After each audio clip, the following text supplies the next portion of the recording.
Compromise தான். ஒரு சாப்பிடுற ஹோட்டல்ல இருந்து இன்னைக்கு நம்ம இருக்கிற வீடு நம்ம நினைச்ச மாதிரி ஒரு வீடு இல்ல, காம்ப்ரமைஸ் வீடு தான். ஏங்க, வருஷத்துக்கு ஒரு தடவை ஒரு பண்டிகை எடுத்துக்கங்களேன். இன்னைக்கு ஒரு பண்டிகைக்கும் நம்ம நினைச்ச துணி வாங்குறோம் அப்படின்னு கேட்டா பசங்களோட முடிச்சுக்கிறோம். இன்னைக்கு பேரண்ட்ஸ் அப்படின்றவங்க வந்து பாத்தீங்கன்னா காம்ப்ரமைஸ் தான் பண்ணிக்கிறோம். Everyone has dreams and desires and everyone has two choices. எல்லாருக்குமே கனவுகள் இருக்கு, ஆனா அது ரெண்டு சாய்ஸ்ல இருக்கு. ஒன்னு, willingness to take action like their dreams or compromise their dreams like much below their potential.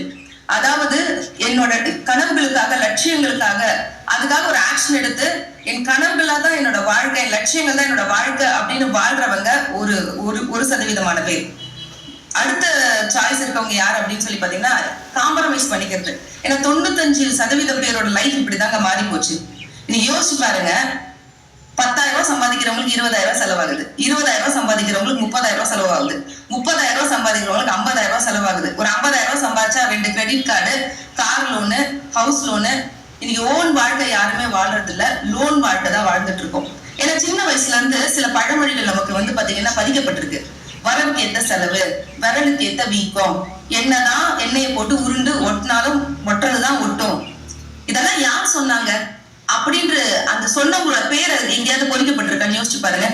எத்தனையோ பழமொழிகள் இந்த உலகத்துல சொல்லப்பட்டிருக்கு, அவங்களோட பேரெல்லாம் வந்து பொறிக்கப்பட்டிருக்கு. ஆனா இந்த பழமொழி சொன்னவங்க யாருன்னே தெரியல. அப்ப வரவுக்கு ஏற்ற செலவு செய்தவர்கள் யாரும் வாழ்க்கையில மிகப்பெரிய மனிதர்களா உயர்ந்திருக்காங்களா? அப்படி ஒரு ஸ்டோரி இருக்கான்னு கேட்டா கண்டிப்பா இல்லைங்க. செலவுக்கு ஏத்த மாதிரி தன் வரவை அமைக்கணும்னு நினைச்சாங்க தெரியுங்களா? அந்த மாதிரி மனிதர்கள் தான் இந்த உலகத்துல மிகப்பெரிய பணக்காரர்களாகவும் மிகப்பெரிய லட்சியவாதிகளை லட்சியத்தை அடைஞ்சவங்களாகவும் இருக்காங்க. அப்ப செலவுக்கு ஏத்த மாதிரி வரவை பண்றதை விட வரவுக்கு ஏத்த மாதிரி நம்ம செலவு அமைக்கலாம். வாழ்க்கை ஒண்ணுதானே. சோ காம்ப்ரமைஸ் லைஃப், கடவுள் நமக்கு நிறைய வந்து பாத்தீங்கன்னா பவர் கொடுத்துருக்காருங்க.